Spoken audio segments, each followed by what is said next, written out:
Se nós aqui, tá, vou bisa 4 gerações. Nós aqui a nascer livre. Nós a nascer sem cadena. Pero minha pergunta tá, nós está livre de verdade? Nós está livre de verdade de nossa mente? Hora de fazer escolha, hora de tomar decisão. Nós está livre?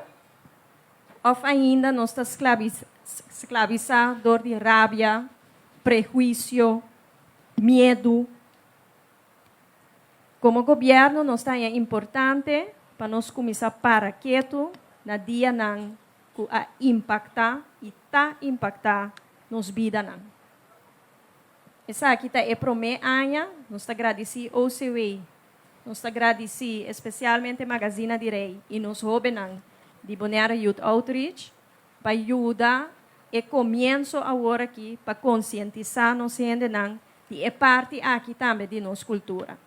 É uma parte importante de nós, é uma página sucu, o hope bem nós não que pensa arriba, nós está tá passado, não queda de passado, ou nós está bisa já ela passa, ou nós está pensa bem arriba com rabia, pero tá parte que nós temos que começar a atender.